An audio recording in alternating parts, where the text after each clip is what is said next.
Hi, Misha here, and yep, we're doing this. And the original concept for this video, at least the seed of it, was actually a comment from a subscriber that we will credit in the description.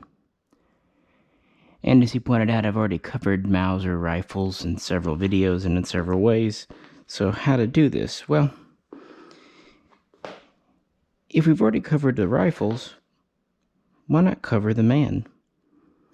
So in this video, we're going to look at the lives of Wilhelm and, of course, primarily Paul Mauser. 180 years ago, nearly now, a man was born who would design pretty much the ultimate bolt action. The Model 98 over here. This cat, yeah.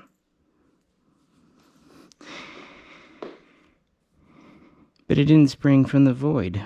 In fact, it took over 30 years to design and develop, going all the way back to the 1860s. Now, I don't have every Mauser rifle. I don't know many people that do. And I begin with the Argentinian because that's smokeless powder. I don't do black powder. Sorry. So, I'll do my best. And also, one step I am conspicuously missing is in 1895 because the countries that I follow, that I tend to collect, none of those adopted it. I don't really have many Chilean guns, so there it is. But we'll muddle through the best we can, telling the story of a man who really only worked on one thing. Paul Mauser was the engineer, the designer, and he worked on creating the best repeating bolt action rifle he could. And Wilhelm, just as important, worked on financing, kind of hobnobbing in the courts, getting the product noticed, the administration end of things. One brother would lose an eye in this pursuit, and the other brother would lose his life. And both did it, of course, for money, but also out of a sense of German patriotism. And the Mauser design would definitely outlive them, although the company, Mauser AG, still exists today, still in Opendoorf, Germany, currently owned by the Luke and Orkmeyer Group, incidentally the same kind of holding company that owns SIG AG in Switzerland, and Sig Sauer Incorporated in the USA, although it's a semi-independent branch. So with that, let's get into the early career of the Mauser brothers, their rise, and how their really first rifle model, the Gewehr 1871, or just M71, came to be.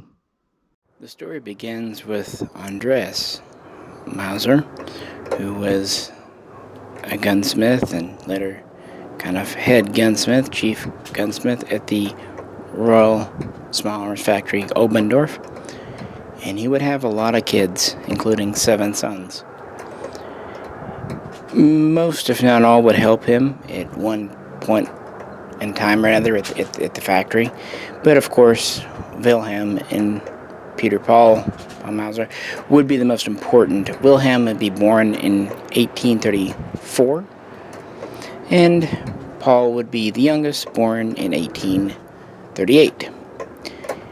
And from a young age, Wilhelm showed skill, a knack for management and dealing with people, and Paul had a knack for inventing, mechanics, redesign, troubleshooting, repair. Paul first started to work as a young man, old boy, at the Opendoorf under his father in 1850. Later he would graduate, and in 1859 he would be conscripted into the Prussian military, and there he would be an artilleryman. And this is important because it exposed him to breech-loading cannon. And he quickly showed he had a knack for that. Therefore, in December of that year, the same year he was conscripted, he was reassigned to the Opendoorf Arsenal to basically work on behalf of the government, building guns. And in his spare time, he would work on inventing guns. His first invention was a cannon, along with a new round to fire it. But his second attempt was probably more important to our story today. The Drey's needle gun had just been invented and released and adopted by Prussia. And Paul Mauser looked at it and thought it was a great invention, but thought he could do better. So in his off hours, in his spare time in the 1860s, he looked to refine the needle gun. First, he relocated the firing needle to a better location. He also worked on a automatic self-cocking system for the bolt. Now later, he would replace his needle with a true firing pin. Fast forward, at this time, Wilhelm is kind of the money man. He's getting machinery. Paul is working at the factory for the government during the day and burning the midnight oil, literally at night, on his own designs. And this is hard on both of their hells, especially Wilhelm.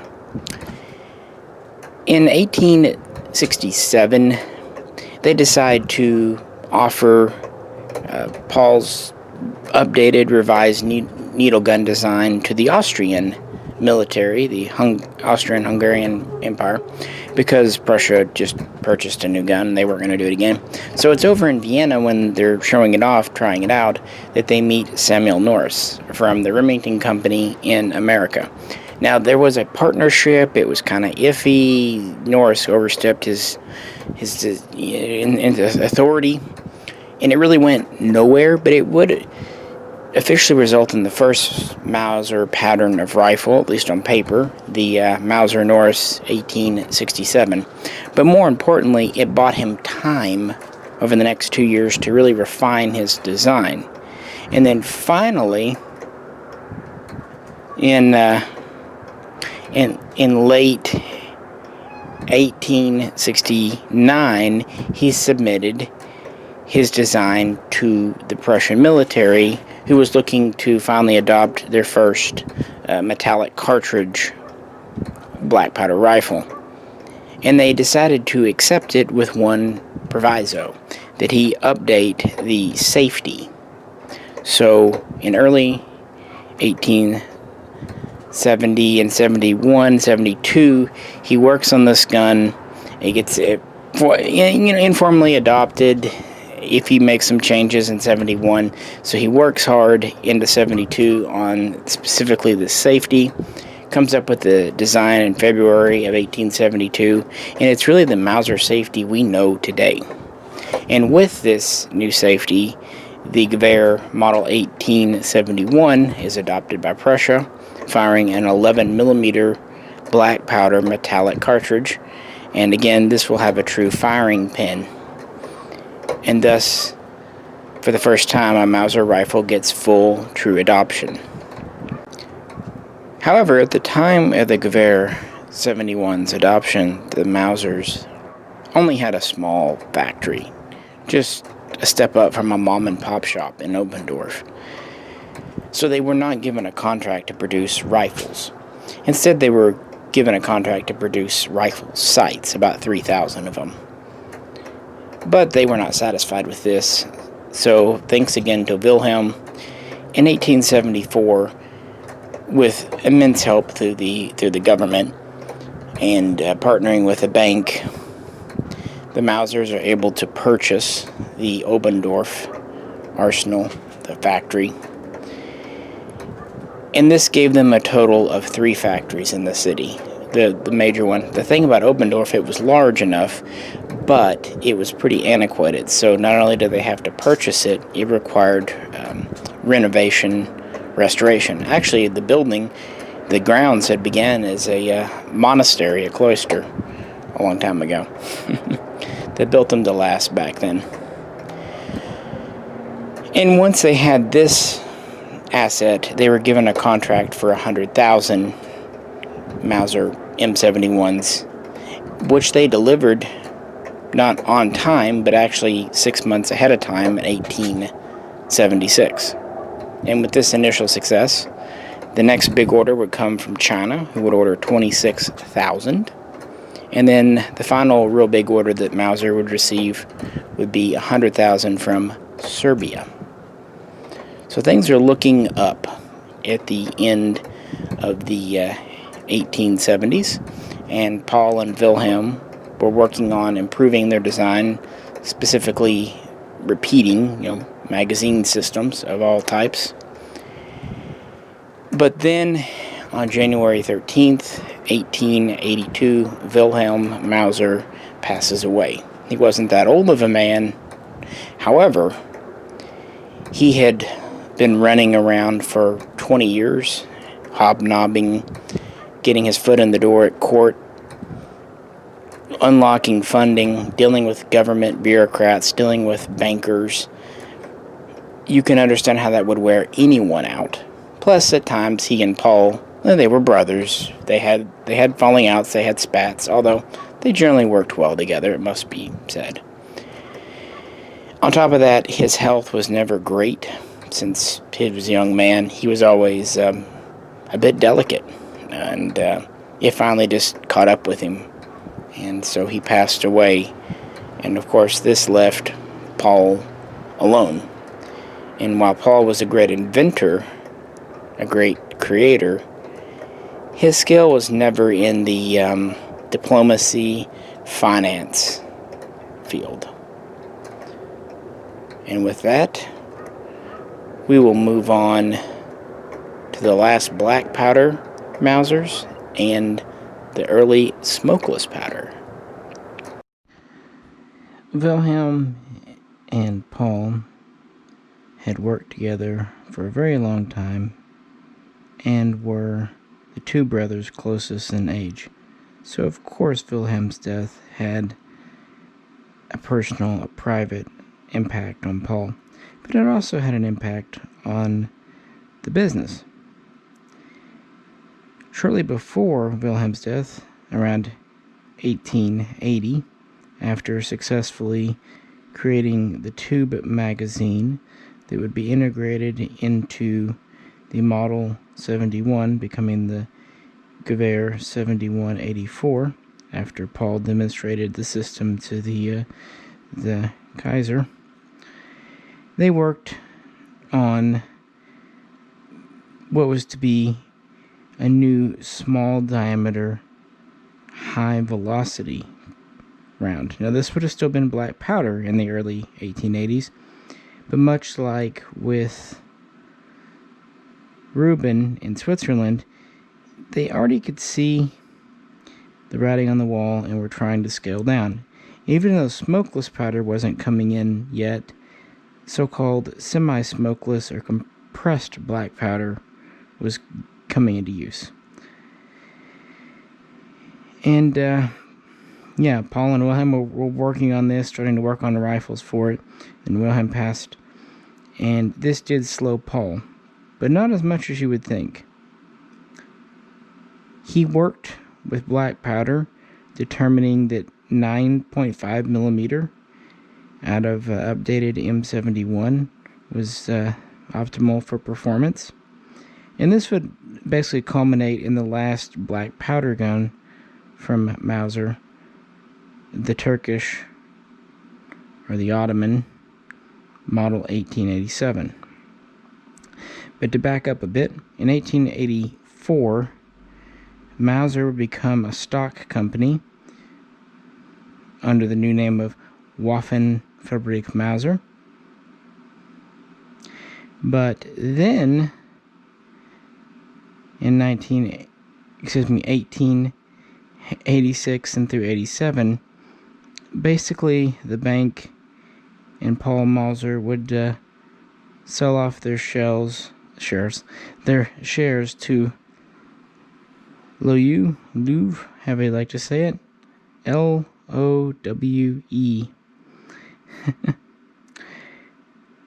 And So Paul would go to being an employee at a factory he once owned. He would be kept on as the senior technical advisor, the senior engineer, and would very much keep on working. And finally we get to this rifle. Around 1884 in Bavaria, he first showed off his new fancy stripper clip system, also known to the British as a charger, that would feed from the top into a single column magazine. And people were duly impressed, but they weren't sure if it was better than the en bloc system that was becoming very popular thanks to Mannlicher. So there was some hesitation, and so no one in Europe really was biting. Then, of course, France introduced smokeless powder. And then several countries, including Argentina and Belgium, were needing new guns. And so, after working for so long, Paul Mauser had something ready. He had a new cartridge. And this was unique. Paul made both the rifle and the cartridge it used, which gave a lot of cohesion. After quite a bit of testing, he determined that the new smokeless powder was best suited to a 7.65 millimeter round, essentially 30 caliber.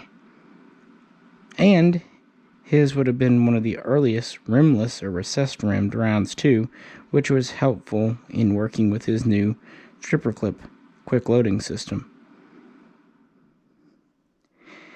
And because of new smokeless powder, he reduced the general overall barrel length down from about 33 inches to about 30 inches.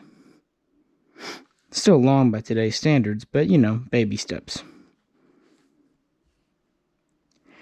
His new rifle would use pretty much the same bolt system, updated of course, but still very similar to the M91, including the same flag safety with 2 positions. When it works, it works. Still had a straight stock. Different sights were used, but tangent.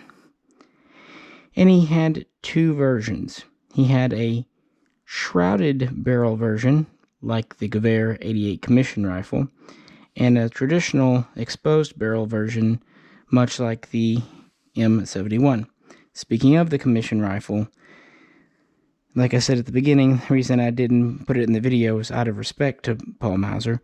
He was rightfully rather outraged. He wasn't involved in the process. The commission, the German Rifle Commission, kind of shut him out. Part of it was because he had drawn back a little bit because of his brother's death. But really they thought they had what they wanted. They essentially copied his bolt from the M71 for the new 8mm round, but the Mannlicher clip system. Paul warned them that it wouldn't work great, but, by commission.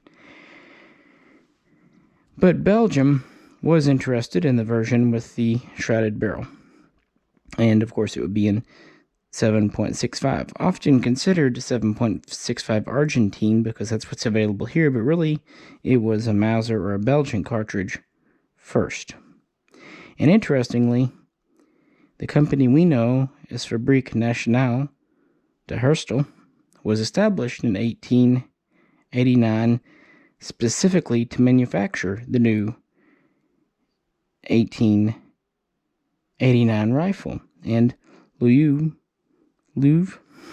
I never can get it right when I'm trying, was a 50% shareholder in FN. So FN we have today thanks to this model of gun. And Belgium was not the only one to be interested. The Ottomans, using a clause in their contract, would have a simplified version known as the 1890, still firing the same cartridge. And then Argentina, who had been in talks with Mauser since around 1886 to replace their old rolling blocks, would also adopt a version going to this here with the exposed barrel known as the 1891, with the only real difference and small improvement being a slightly wider bolt body and reinforced area here just a little bit. But after some trials, in which they were duly impressed by this gun, they ordered 180,000 long rifles and 30,000 carbines like this. The long rifle had a barrel length of about 30.5 inches, and the carbine had a barrel of about 17.6 inches. Obviously, it didn't take a bayonet. The rifle did. Carbine and the rifle have a short little handguard, both firing the same cartridge, both with the same 5-round single stack mag, and with the same bolt system, and both with a straight stock. The carbine having just a single loop here for saddle use, and no front swivel. Very standard configuration for that day and time, because it was meant for horse-mounted cavalry. It's worth mentioning that later, about 5,000 of these would be updated with a bayonet lug and sling swivels called engineer carbines, but I digress. It would take a number of years to fulfill the Argentinian order, and so the first ones would be made by Louvre, and then when it would merge, partner with 3 other companies, 2 of which were powder manufacturers, to form DWM towards the end of 1896, the remaining Argentine guns would be produced under this new banner name. So that's an easy way to tell if your Argentine is CNR or not. So he's seeing some success, and this really was a revolutionary rifle. Whereas the French Lebel had a very modern cartridge for its day and time, the rifle itself was pretty traditional. But Mauser had both a very modern cartridge and a very modern rifle system. At the time, this was one of the smallest diameter military cartridges. It was one of the very first rimless, and it was really the first to use stripper clips, certainly Mauser pattern. Single stack mag, which is interestingly actually detachable. 2-lug bolt.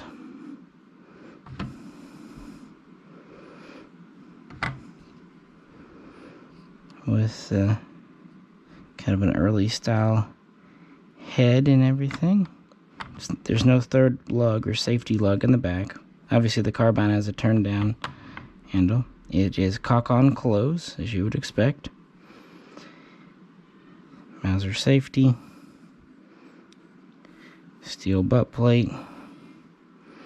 These were all built in Germany to an extremely high standard. Interestingly, later these Argentinian guns would be involved in kind of an arms race with Chile, who had Mauser model 1895s. But the Mausers became very popular at this time in South America and up into places like Mexico, and of course into Spain.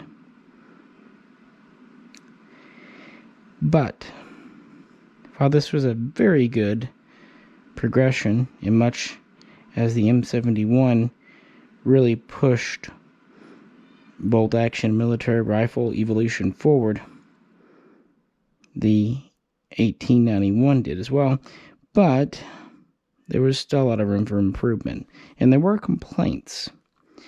The extractor here, this style,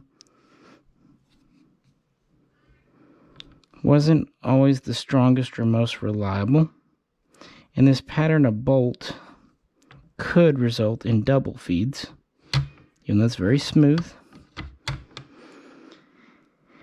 And the magazine, soldiers complained, or at least militaries complained, because it could be removed. It was detachable, they could be lost, and they didn't always like it when it was slung. See here, the sling nozzles are on the bottom. It was poking them in the back. And, I could see that over time. There were also issues with the stripper clip system. They were having some feed issues with these early stripper clips and the guide pattern. But again, this was an early effort. But they were definitely showing room for improvement, and Mauser, absolutely never a person to rest on his laurels, was happy to try to push things forward. Spain had been looking at getting a new military service rifle for several years. They were about to purchase something around 1887, 1888.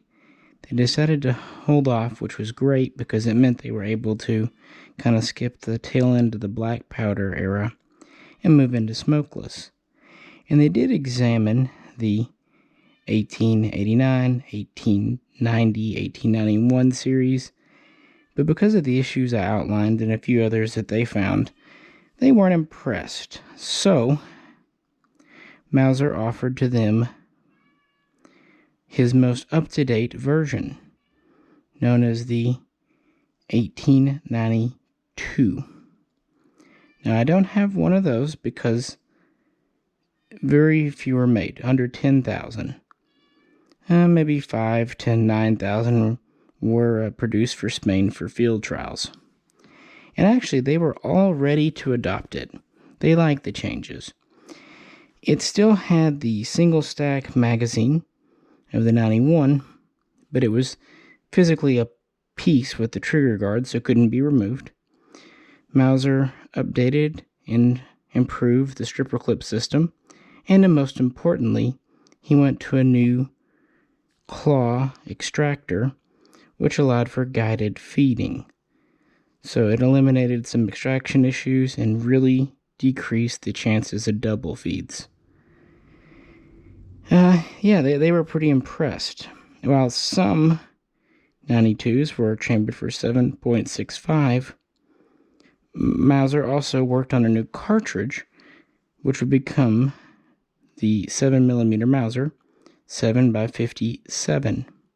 He further reduced the diameter because he was able to use the latest developments, chemical developments, for a nitrocellulose powder. Anyway, trying to get better performance. And even today, 7mm Mauser is well respected for its range and accuracy. Interestingly, too, the 1892 model was the one sent over to the USA for trials. But as we know, the Craig Jorgensen would win those, being adopted as the US rifle model 1892. But that was what he submitted. But yeah, a small production run was made. Spain was all ready to order. But then Mauser said, I've got a new model. Hold up. The 1893 came out. And its big improvement was this new style of magazine. It was a flush fit, so much more comfy for the soldiers. Double stack, and was still easily topped off by stripper clips. And they like this. I mean, why wouldn't they? Also, with the 93, the 7mm cartridge became the standard because it had proven quite successful in the 92. Other nations would adopt the 93, or at least versions of it. But Spain was the big user, hence why it's often just referred to as the Spanish Mauser. Now, I don't actually have the long rifle. I'm not a big Spanish collector, but it looks very similar to the everything else you'd expect with the 30-inch barrel. I do have this Carbine, though, which has about the same barrel length as this Argentine, and you can tell is a very similar design. Originally, it didn't have the sling swivel. See, one of them was here. It actually just had the bar down here initially. but they would add these soon in production. And this is actually known as the Spanish model 1895 Carbine because that's when it was approved for service, but it is a 93 pattern with all that entails. Here is our original bolt again.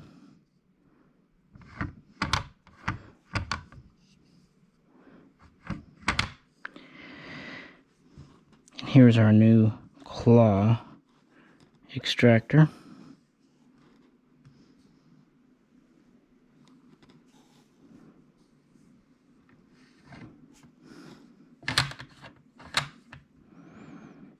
Mauser style you are very familiar with.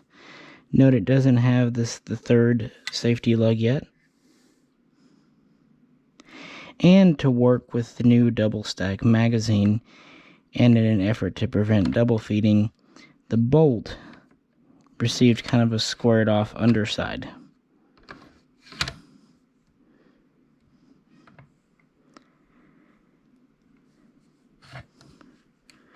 And there's also an interesting guide rail in the Spanish model here in the receiver.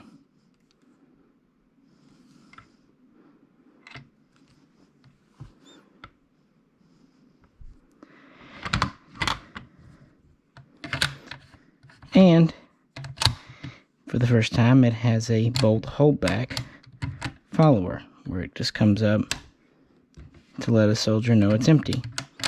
I think it was also to maybe aid in stripper clip loading. It's just an effort to prevent user error.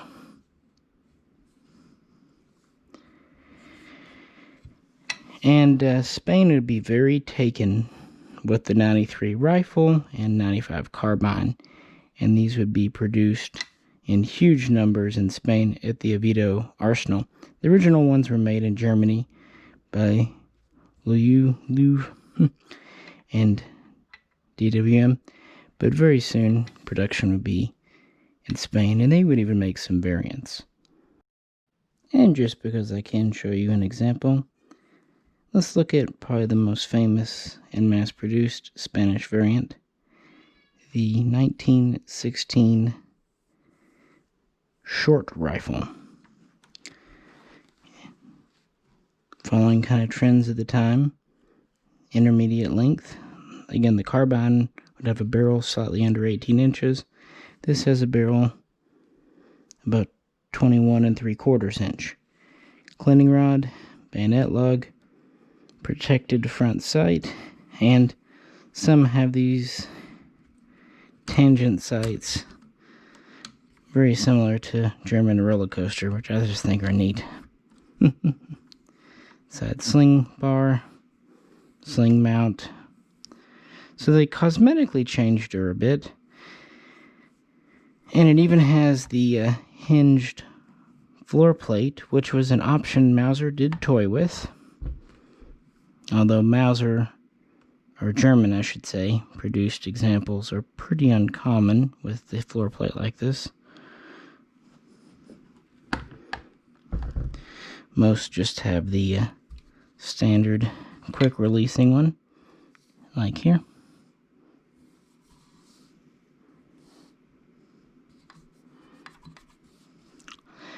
But anyway, aside from cosmetic changes, internally this is still an 1893. Squared off bolt, lack of a third lug, still caulk on close. One thing I didn't mention, the safety is now at the doing this one-handed.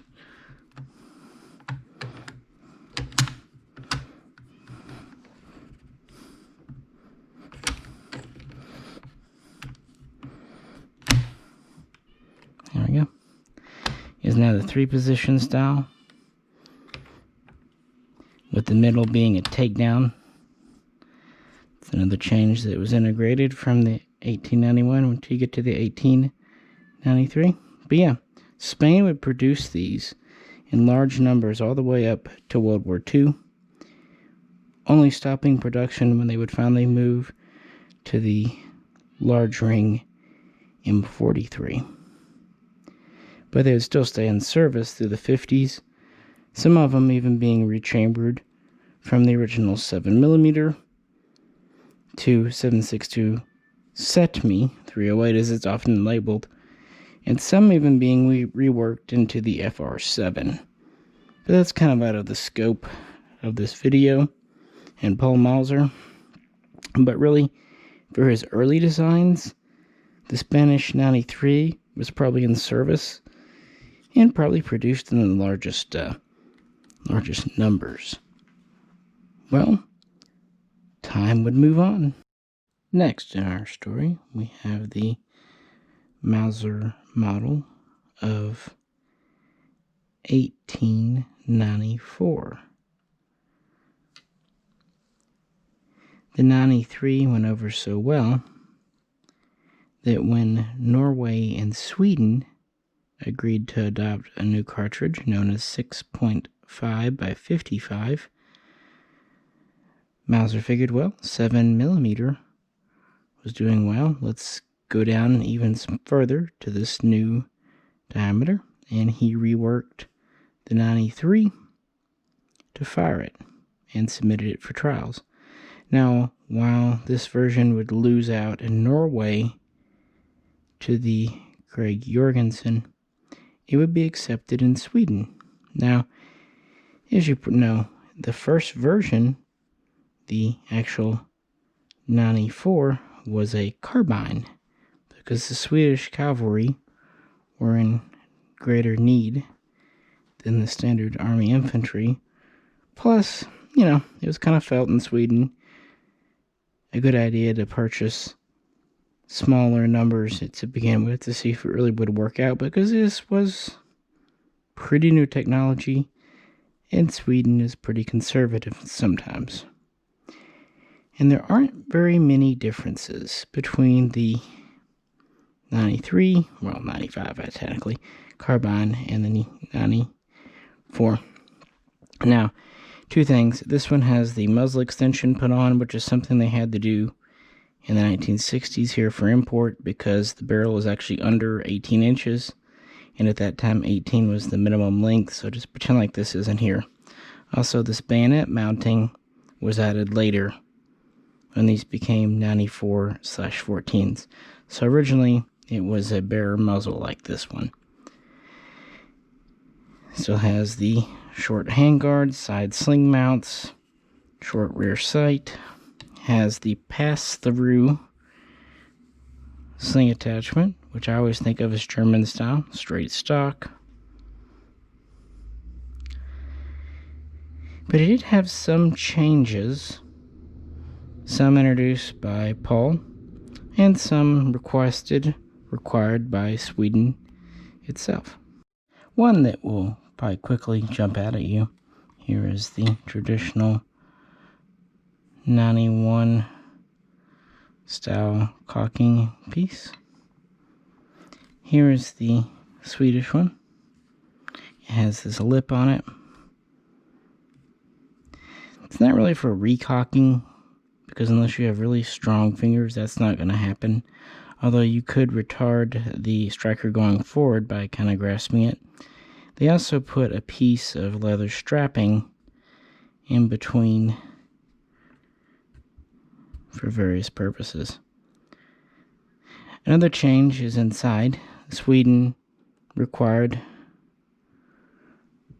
Louvre to use their steel, Swedish steel, which had a very positive ratio of trace elements to make it strong and long-lasting, and some say more resistant to corrosion than other steels of the late 19th century. Anyway, highly respected steel.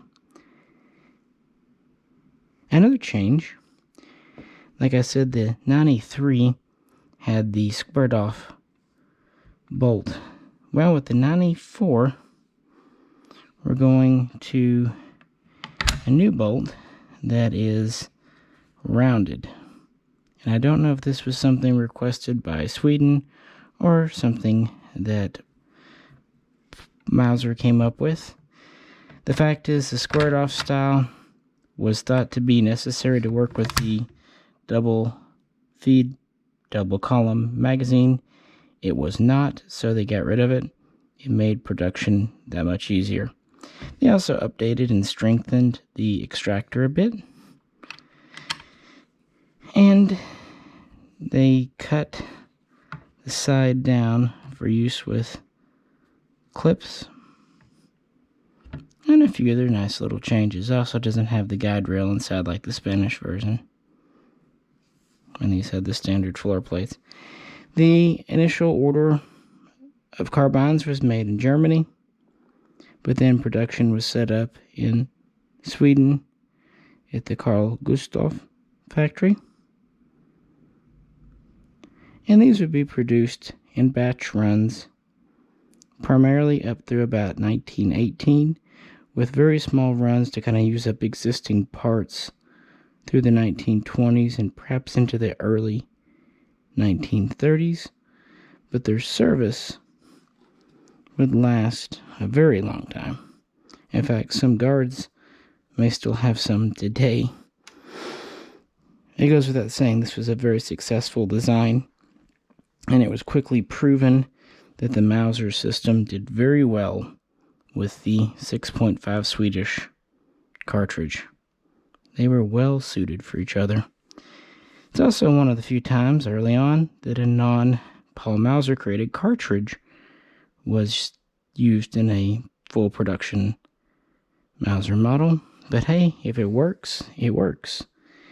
And it worked, and so it led to a whole series of contracts. And of course I'm talking about the Swedish M1896 infantry rifle, long rifle. This returns back to about a 30-inch barrel, still firing 6.5, and now takes a new pattern of bayonet. Also has a new pattern of cleaning rod. Still has the short upper handguard. Pretty conventional sights. Typical box mag. Straight handle. Mechanically, pretty identical to the 94, meaning they didn't find any major faults with it, I suppose. And these would be ordered to equip the entire Swedish army. The first ones were again made in Germany, now by DWM. And then they started to produce them at the Gustaf factory, but an order of machinery was delayed and other parts. Therefore, briefly, manufacturing was reverted to Germany around 1900. But then it would shift back to Carl Gustaf, and they would continue producing these through the 19-teens, so through the World War I period, into the 1920s, finally slowing down in the 1930s, but still issuing them very much through World War II. There was also an M38 short rifle developed, obviously, in 1938, which split the difference between the two, having about a 25-inch barrel. And those were primarily produced by Husqvarna, although quite a few of the original 1896s were cut down into 38s. So you will find Gustaf marked ones as well. And Husqvarna would make a small run of full-length rifles. For more on this, we've done multiple videos on Swedish guns because they happen to be among my favorites. And these are definitely considered the finest of the pre-98 series Mausers. But with that, now it's time to really get to Paul Mauser's ultimate achievement, and honestly, as it would turn out to be his kind of swan song too. the Gew.98, the Mauser model 1898. But do you really think Paul Mauser waited 4 years between his next model? Of course not. There was an interim model known as the 1895, and I do not have an example for you because it was not adopted by the nations that I collect from. Essentially, the 95 was a further refinement of the 93. It, like the Swedish here, went away from the square face bolt to the round, and it introduced kind of a emergency locking area back here. There was a little ledge on the receiver that would catch the bolt by its handle if in the event the lugs sheared off. Unlikely, but possible. They also, with this model, went away from the bolt hold-back magazine floor plate follower. But in other ways, the 95 was the same gun, same barrel options, same 7mm cartridge, and it was really popular in South America. Chile is one of the most famous users. Uruguay also required some, as did China, and a handful of others. Another famous user were the Boers in South Africa, the Orange Free State, although not all of those guns made it. So it was actually the Mauser 95 that British soldiers would go up against in the Second Boer War in 1899. And they quickly learned to respect its range, accuracy, the 7mm cartridge, and the Mauser stripper clip loading system. Likewise, the Americans would learn to respect the Mauser during the Spanish-American War in Cuba, when U.S. soldiers, equipped with the Craig, and in some cases even older black powders, went up against the 93. Again, the 93-95, not a huge amount of difference. So countries are really taking notice. And one of those was Germany. As I said earlier, Mauser was hurt at the events of the Commission and the Gewehr 88, and he tried to warn them that it was all cracked up to be. Now, part of it might have been design, part of it was just manufacturing stuff. But the German army officials saw what was going on, how successful Mauser's guns were, and just how good his design was getting. So, in January of 1895, they ordered 2,000 trials guns, patterned on the 95 bolt system. And they had a barrel shroud like the Commission rifle, and they fired the 8x57 round-nosed bullet. And then later that year in September, Mauser would patent a new bolt system. So he would deliver some 95s chambered for 8mm, but then he would start working on a whole new system. It's worth pointing out that Germany did play around with even going to smaller diameters, as low as 6mm. But in the end, they decided sticking with 8mm had too many advantages for them. And like I said, in 1896, DWM was formed, and also in April of 1897, a company using the Mauser name, Mauser AG, was founded, so that the Mauser company name would live on. Misha from a little bit in the future here, interjecting. Actually, just happened to run across a Chilean 1895 rifle, short rifle to be exact. And since this video had not been published yet, I figured I would just put it in. This has the 21 and some change barrel, still 7mm. And on the top here is my Swedish M38 short rifle.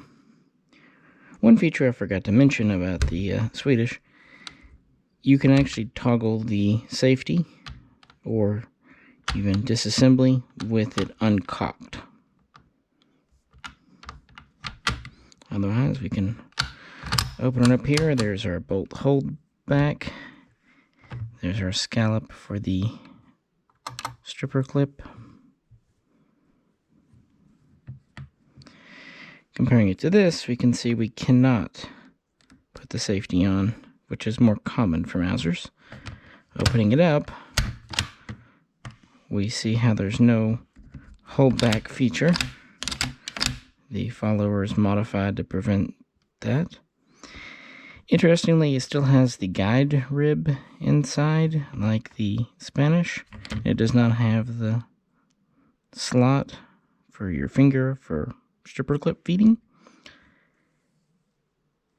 And probably the biggest difference in the bolts, if you look at this, it's smooth. You look at the Swedish, it's one of the first Mausers to introduce this kind of guide rib on the bolt, which is why I'm sure they went away from it in the receiver. It was kind of redundant. Speaking of, you can look at the receiver differences. Notice how where the bolt locks in here is just smooth in the back. Now here, if you look, this is that shelf that I was talking about, where the kind of lug, cock on close, guys.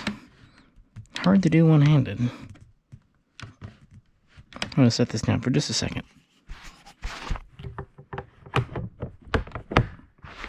I do apologize for that, but you know how it goes. But yeah, you can see how the bolt here is behind and how it locks in there.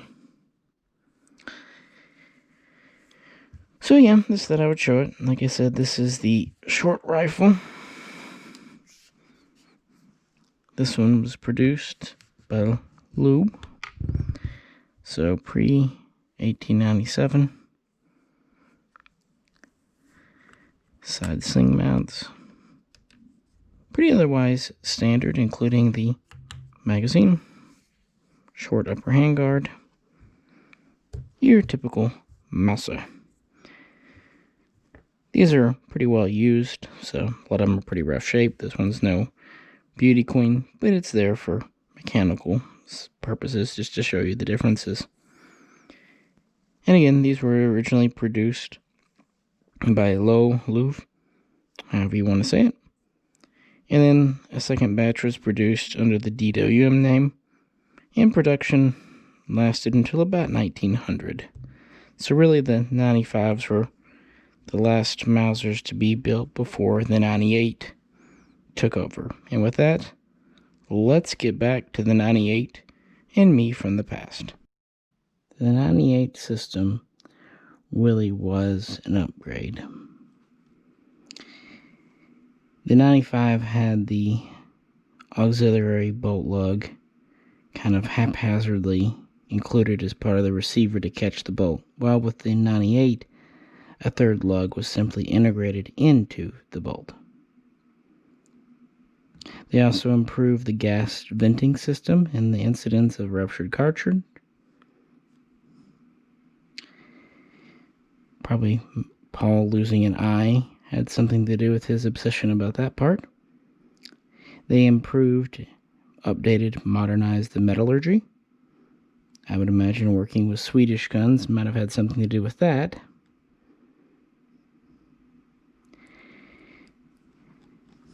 And of course, they would go to what's known today as a large ring receiver.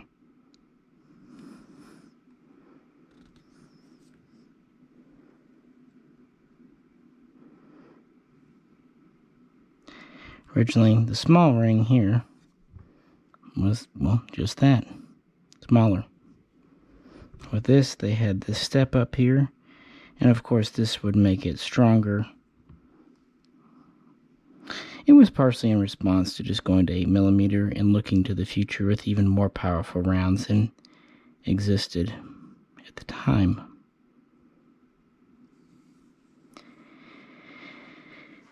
While the trials guns ordered in 1895, they did have barrel shrouds. The German military quickly decided that wasn't necessary.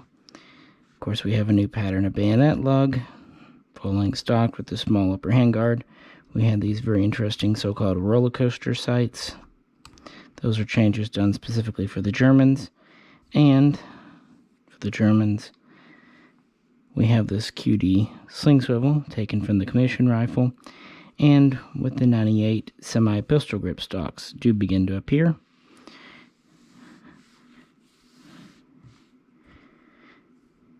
And of course, this would go into full production at many factories by the 20th century. And then Germany would start working on a new pointed bullet, bow tail type. And it was officially selected in 1903 as the Patron S Spitzer cartridge. And guns were starting to be created and also reconfigured for it by 1905. And thanks to just how durable the new 98 was, it could handle Spitzer rounds without a trouble. Although the old commission rifle, it was kind of on the edge of its operational capabilities. Of course, another big change with the Model 98. Previous Mausers were all cock on close. And this model was this one, I need to take the Cosmo out of this one. Cock on open. And another.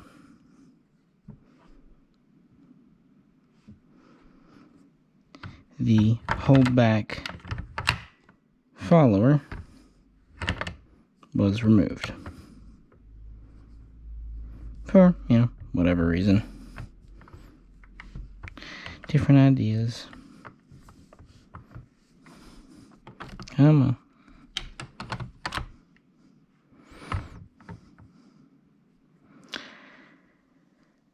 So yeah, a stronger receiver, a new locking system, very durable. Just all around great gun.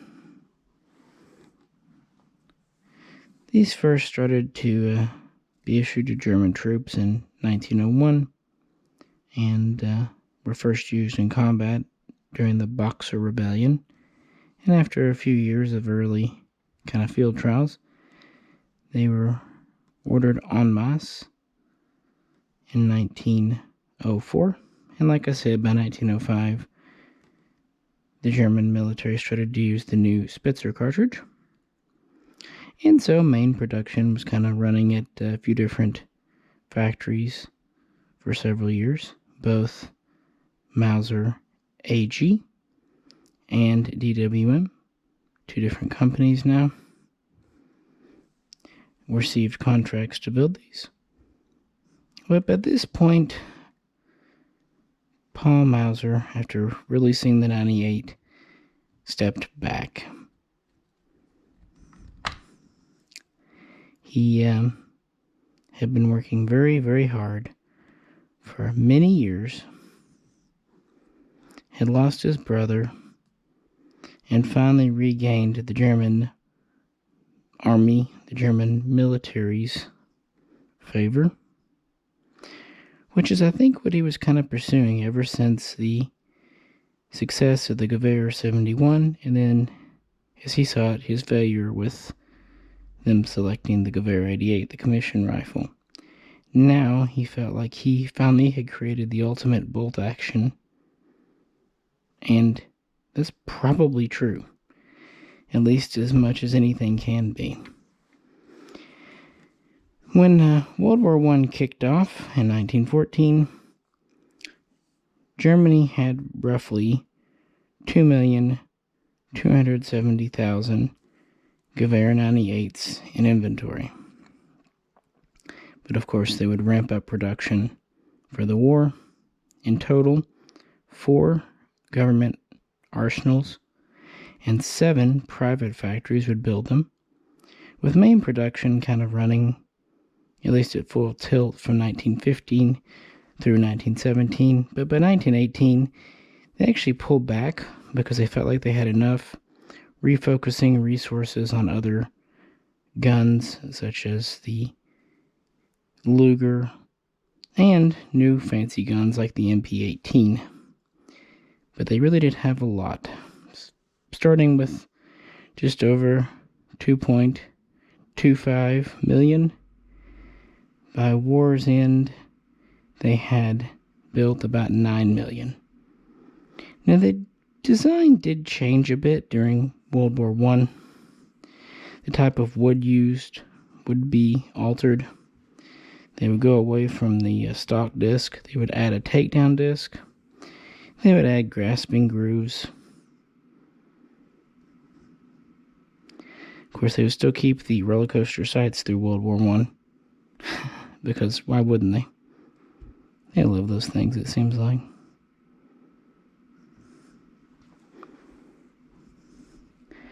But really, all in all, the gun was so good to go and so streamlined for mass production that very few changes were required for a wartime footing. However, to go along with any infantry rifle, a self-respecting army has to have a carbine. Since I do not have a German military 8mm carbine, we'll just have the Spanish 95 back out again, because it'll do. It was essentially this barrel profile mated to the 98 action. Testing commenced between about 1899 and 1901 for a new carbine. They were basically going to have 2 versions, one for cavalry and one for artillery, and the only difference was the artillery had a stacking rod. Otherwise, it was a 98 large ring action with semi-pistol grip stock, and that was mated to a full stocked barrel that was 17.7 or so inches and chambered for the round-nosed 8x57 projectile. So, the Kar.98, as it was designated, it had a turned-down kind of flat style bolt taken from the Kar.88 commission rifle. Well, commission carbine, I guess. And it was first produced in June of 1902, seeing full service in 1903. And initially things were alright, but also in 1903 that pesky Spitzer bullet came out, and when they tried to simply rework the carbine with its short barrel to fire the new cartridge that was a little more powerful, they experienced a great deal of muzzle flash, more noise, more recoil, It was just generally unpleasant and not very controllable. Soldiers didn't like it. Therefore, Kar.98 production was suspended in 1905. They had built about 20,000, and these all were essentially sent to the colonies in Africa, along with the old 8mm round nose bullets to use them up. A commission was established in 1906 to look at the problem. And Paul Mauser was not part of this because, like I said, he was effectively retired by this point. So he did not work on the Carbine, the Spitzer projectile, any of this stuff. Maybe if he had, they wouldn't have had as much trouble. Who knows? I'm just half kidding. Anyway, the commission tested different barrel lengths and a few other things. And then in 1907, they kind of hit upon a few basic things. And they decided instead of doing two styles, why not just have one carbine for both the artillery and the cavalry? Thus, in 1908, a prototype known as the Kar.98 AZ, which was basically a 23¼ inch barreled carbine, so quite extended, with both a stacking rod and bayonet lug, but no cleaning rod, note, was adopted for both. And of course, it was meant specifically for the new 8mm Spitzer S Patron cartridge. When it was adopted, the prototype Kar.98 AZ was simply named Kar.98 as its predecessor had been. A little confusing, but by 1908, several of the 20,000 had already been lost. Keep things simple. Why not? They would produce these in limited numbers before World War I, but it was during the war that they really would start to produce them, because they were found to be very useful in the trenches. And this wasn't just a shortened 98 either. The furniture is actually very different. The upper handguard is full length from even behind the rear sight all the way out to the barrel band. Protected front sight. More modern flat style rear. And while the 98 and the initial carbines were large ring for the Kar.98, here they went back to a small ring receiver, small ring Mauser. They went to a turn down bolt that has a checkered flat underneath and an inletted stock for it.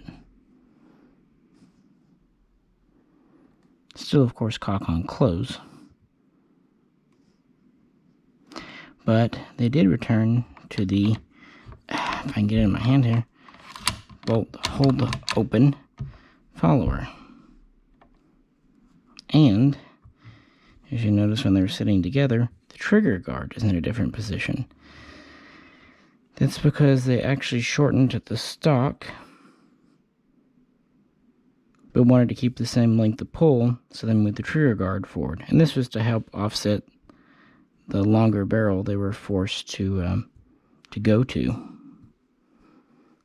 because they would have still preferred maybe a 21-inch carbine, but they just really wanted the performance and features of a 23, so they tried to regain a bit of length on the rear there. Here are the grasping grooves. Like I said, they were added in World War II. Here's that takedown disc that they added in World War II. And notice this has the pass-through style swing swivel that the Kar.98 Kurs would later make very famous. So the Kar.98 is a very interesting hybrid of features and kind of the last of a lineage. And while they were in pretty limited production before the war, they would produce well over 1 million, some sources say 1.5 million, during the war, from 1914 to 1918. And these were only built at government-owned arsenals, 4 of them. They weren't built by private firms. It's also worth pointing out that, DWM and Mauser AG would continue to build these throughout the war. But of course, Germany would lose the war, November 1918, and many of her Mausers were scrapped or forcibly transferred to victors in that war as spoils of war. Many, as we know, would end up in Turkey along with the commission rifles. But of course, the basic Model 98 design would live on for, to this present day, and honestly, probably forever. Well, we've been talking about evolution of the Mauser bolt, so before we wrap things up, I thought I'd pull 6 bolts out to kind of show the progression from the latest to the newest. And actually, the one over here is not even a rifle we looked at today. This is the bolt out of the Gew.98, so-called commission rifle. Like I said, Paul Mauser did not work on this, but they did borrow the general bolt design from his Gew.71. We have the very distinctive Mauser type flag safety in the back. Bit of an old school cocking piece, kind of open. Reminds me a bit of a Mosin. Very simple body with 2 lugs. We have a head up here. We have a small extractor, and then we actually have a built-in little small ejector piece. This design was quite revolutionary by the standards of the 1870s, but by the 1890s obviously was quite dated and not best suited for new smokeless powder rimless cases. So we move over to the 89, 90, 91 bolt. It is, broadly speaking, very similar, but a much more modern looking cocking system in the back already. Still the Mauser safety, but more of a checkered design. A very cylindrical body. Same style of little extractor, but now the ejector is not part of the bolt, it's on the receiver wall. Notice there's still no vent holes for gas in case of a ruptured cartridge. Moving over to the 93 style bolt. This is just out of the Carbine, obviously. The cocking piece is a little different in the back here. Safety's pretty much the same, but now it's a 3 position. Now we have this large rotating claw extractor for a better controlled feed. And there's that very famous square bottomed bolt.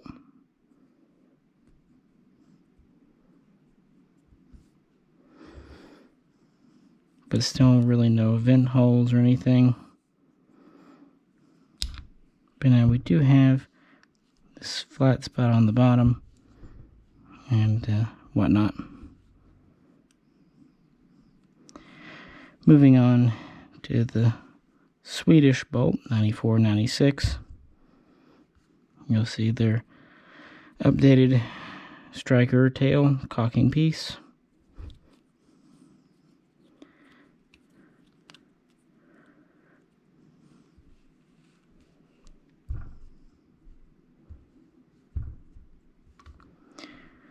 We have a few updates. For one, we have this large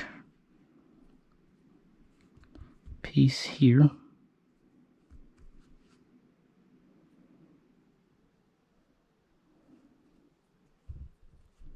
We have a bit of a cutout on the bottom now.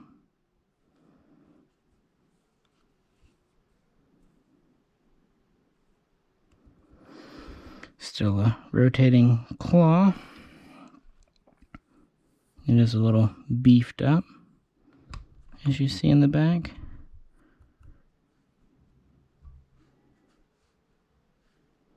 I don't have a 95, like I said, but it would have been this type of round bottom too, versus the square.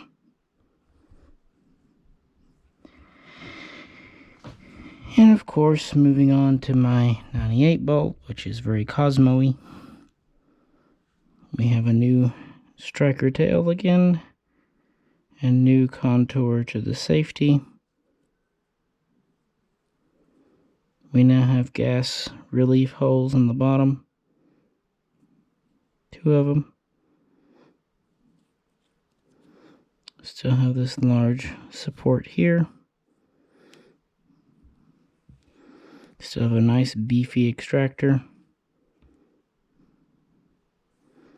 And now we have this third lug back here under the bolt handle as a security measure.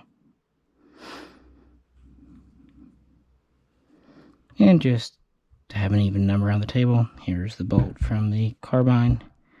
Notice how it is cut back on the bottom, flat and checkered.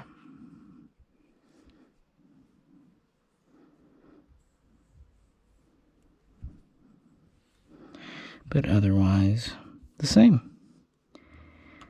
So Paul Mauser was very dedicated to an object when he kind of got it. When he felt like he got the magazine right with the 93, he pretty much left it unchanged except for hold open or not follower.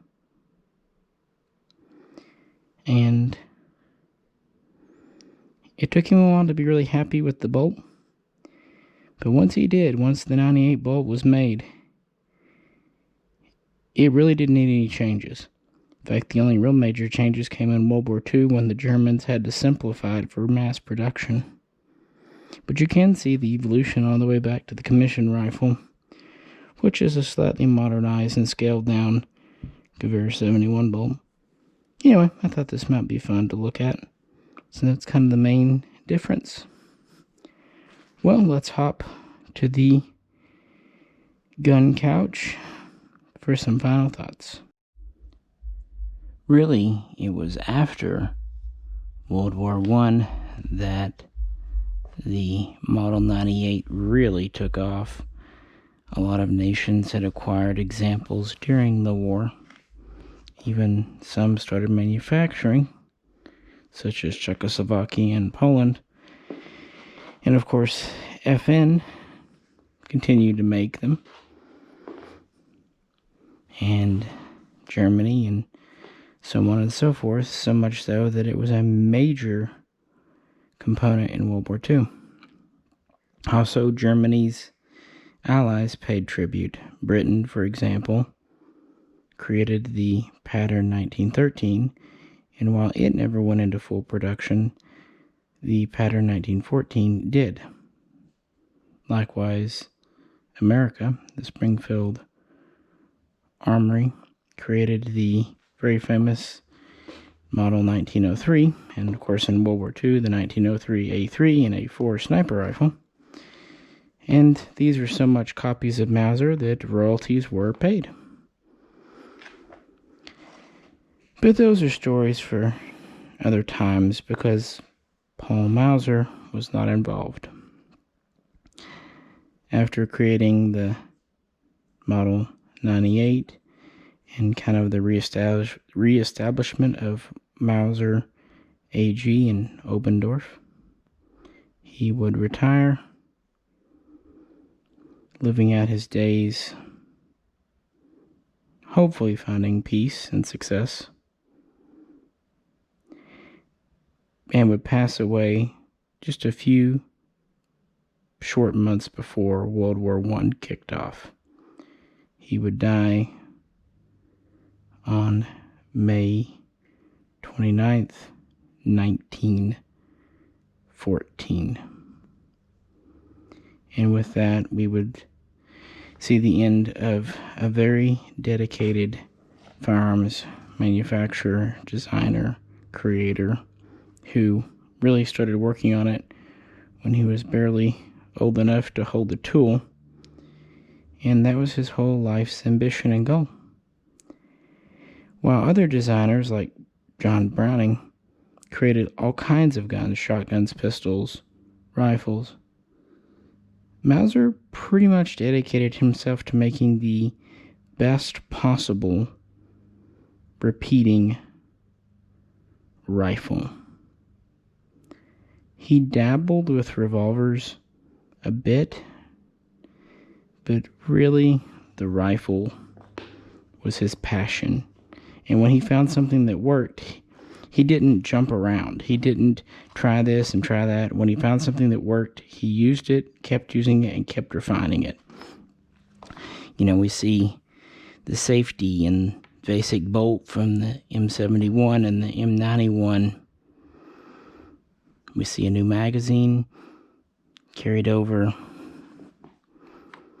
And then, of course, with the M93 and M94 and M95, we see a better safety system, although it's still the same. In the basic premise, we see the new magazine, which is still used in guns today. We see the Mauser pattern claw extractor, still used in guns today. We have cock-on close all the way up to the 98, and then he finally goes to cock-on open with the large ring.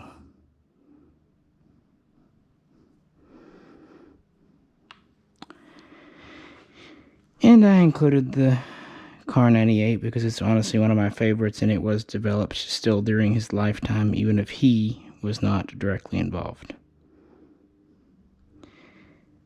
Paul Mauser was very much a German and imperial patriot, very much a military-style man. He was not a pacifist, but he was also a family man. And he was a hard-working man.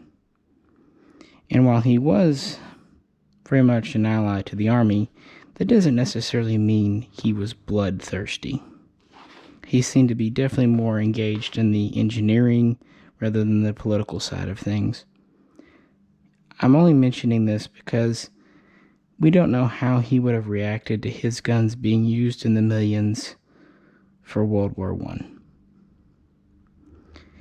I don't think it would have made him happy. I don't know that he would have had pangs of guilt, because again, he was a patriot, but really by 1918, no one was happy with the war. That's just kind of how it ended up. It was a hell of a thing. Very, very brutal war. So anyway, he passed away at the age of 76. But his design would live on throughout all of Germany and very much into the present day. And that's why this video, even if it's a retread with guns you've already seen before, really seemed something worth making.